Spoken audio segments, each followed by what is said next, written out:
The first question that I wanted to pick from Slido was to Felix. So the question was, in the UK, there's an argument, raging argument, about the IP of creatives being used within AI models with no reward. How does that fit within the public AI models that you talked about? So there's a mic over there if you need. Yeah, I heard about the debate, and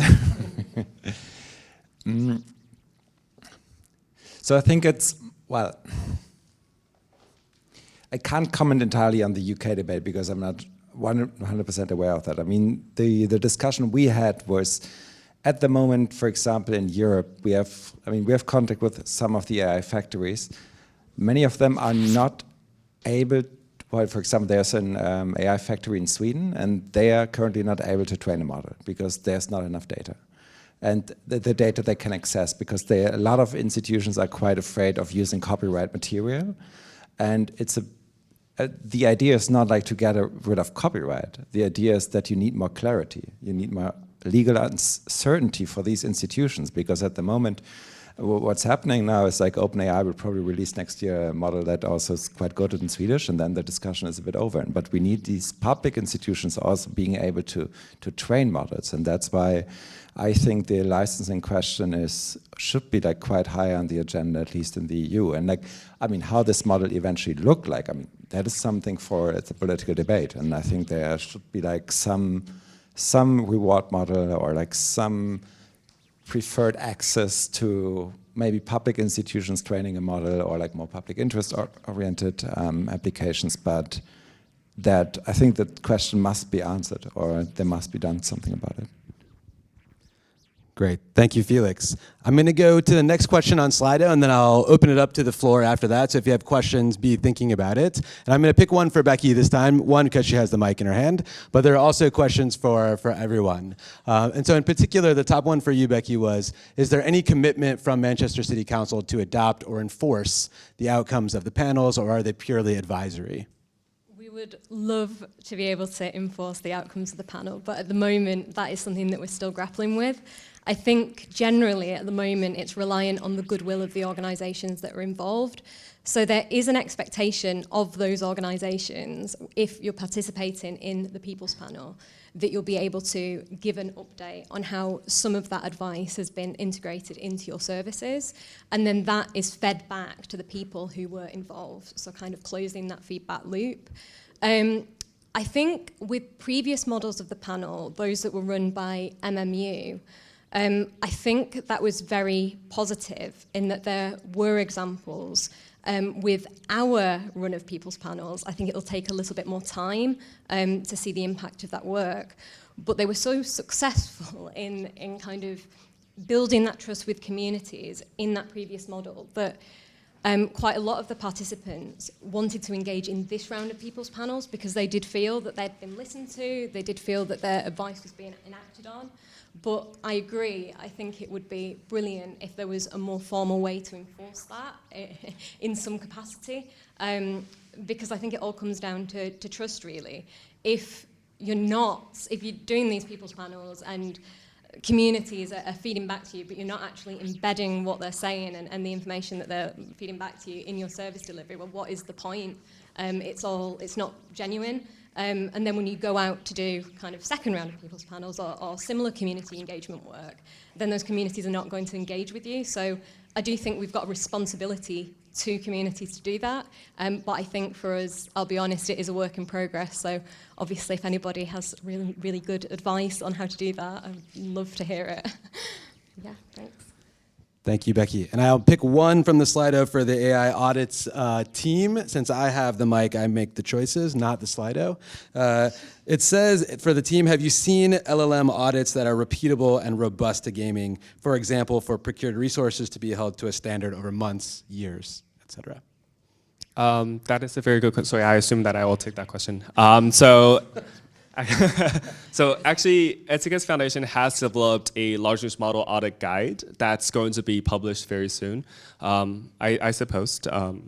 But the thing is, I think with large language models, because the frontier has been changing quite frequently, like every other month there's a new model that's coming out, and then the existing methods to check for like hallucination and like and then truthfulness, accuracy, etc. Those benchmarks have been not broken, but like they kept getting like reset, etc. And then so it becomes quite difficult to actually have a centralized method right now when the frontier is moving really fast. So yeah. Super, thank you. So I will pause there from my Slido reading and see if there's any questions from the floor. So I have a hand here. I just happen to know that that's Dane. He can introduce himself. Yeah, people can introduce themselves. Yeah, and if you do have a question, please do introduce yourself. Thank you. Hi, my name is Dane Gambrell. I'm a researcher at the Governance Lab at Northeastern University. I had a combined question for Yung-Shuan and Eloise. I was wondering if you could say a little bit more about how you engaged the Roma community in that Uber case study. And then the related question is, some of us were earlier in a session about sort of AI-powered deliberation dialogue tools. You had alluded to like citizens' assemblies and different theoretical frameworks for thinking about that. I was wondering if you could just tell us more about how you see like, emerging dialogue platforms as supporting the auditing work. Yes. So on the engagement part, you're absolutely right on. What we were trying to do was we tried to work with FSG, the foundation that's mentioned. I still can't pronounce it. So what will be really good is if we actually directly talk to Roma community members themselves instead of going through the community representatives. The thing is, FSG does have half of the representation from Roma people already, so it's like very combined. But the slight problem is I personally don't speak Spanish, so I cannot actually engage in direct conversations with Roma people. And at the time of the research, we didn't have enough capacity to actually afford a Spanish translator to do this extended exercise. And another minor issue with that was also, I think, in order to conduct multiple and representative enough interviews with the community members, that takes a longer time to build a lot of trust. And at the time of the project, we didn't have that capacity to do so, so that's definitely unfortunate. We did learn a lot from the field workers who are Roma themselves and then who have been going to the field sites almost daily. And they told us about their experiences with trying to get an Uber themselves actually, and then they also said at one point they could potentially help us with some data collection, although we finally decided to pause the project in case the risk gets too unmanageable. And about the question on AI-powered deliberation, I think, so most of the audits that we've been interacting with, like doing, were quite local. So for questions on, like around using AI to scale or to connect the mini and maxi public, I think, in any case, I think AI can be really interesting to use in deliberative process, and that is a deliberative process, the one I mentioned. I think since it's very local, I think it can be done only in person because the datathon can be done in person, like a deliberative process can be done in person. I'm trying to think about the framework and if, in any case, I think it's interesting to use AI-powered deliberation, and there's many tools that are very interesting today that are being developed, and we have one in front of me, doing your promotion as well. And in terms of AI auditing, it doesn't change because it is a deliberative process. I think if we do want to scale those exercises, and we are talking about AI systems that are either national or continental, they could pan like transnational, I think we could think about scaling up and using AI for audit, like for synthesizing or connecting the maxi and mini public, but for now it's very localized. Yeah. Sorry, could I quickly also tag on to that? I just realized that, so TICTeC Foundation did a few other audits. I think with different groups of communities, you can have different strategies of reaching out to them and actually directly talking to them. TICTeC Foundation a few years back did a study on a VO-HEN system, also in Spain. It's used to, actually in Catalan, I think, they used it to score how risky it is a sexual violence survivor will face the same sexual violence attack from the same attacker again. In this case, we did work with Annabella Foundation, who already had a lot of expertise in talking to like sexual violence survivors and victims, and were able to help us on the professional front of like getting to talk to these people without bringing them more harm. And even in the current case right now that we're working on actually with the vape detection, we're working with the communities that directly work with students. So normally it's not really good to directly interview students without any ethical board, etc. So we're working on different methods to actually reach out to them, get their opinions in, etc. Thank you. Other questions from the floor? The floor is open. This is your last chance. The floor will be closing soon. Okay.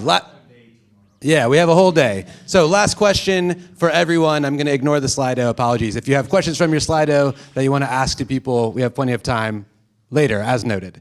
So last question for everyone.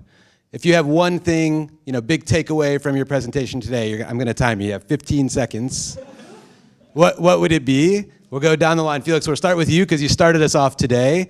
I'll give you a little bit of time to think, but I know you have started us off talking in particular about structures and models. We heard about place-based community examples from Becky, and then we heard some other community-led aspects and audits from the CivicTech Field Guide team.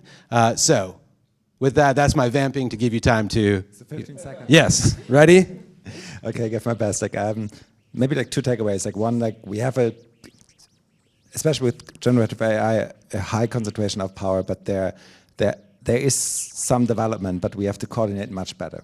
This is absolutely fundamental. And last thing, models are getting better, but also there are more open source models, and doesn't have to be that way as it is right now. I think for me it would be technology is obviously accelerating so quickly, and I think we have a duty to make sure that people aren't left behind, especially those from marginalised and minoritized communities. So yeah, that would be my takeaway.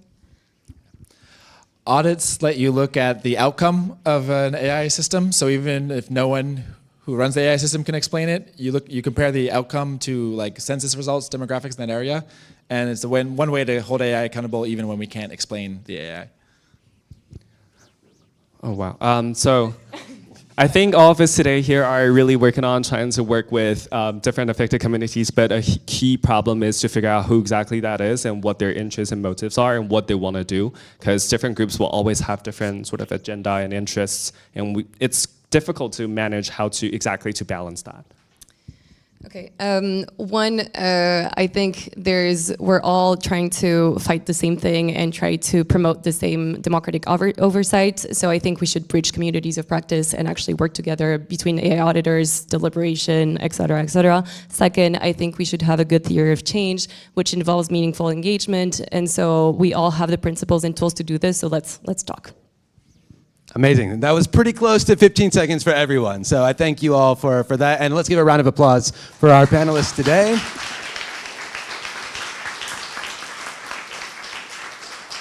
Last note from me. So we are supposed to meet downstairs in front, wherever the main zone. We're going to go for a reception at City Hall, so there'll be someone there to take us there. Last request from me. If there are folks in this room that you haven't met, look to your left, your right. There's going to be a whole reception and a whole day tomorrow to talk to folks. I encourage you to do that. I've been coming to TICTeC since 2017. That's a long time. I love meeting folks, and I'm sure that these folks are happy to meet and talk with you as well later. So thank you all. We'll see you later. Have a good evening.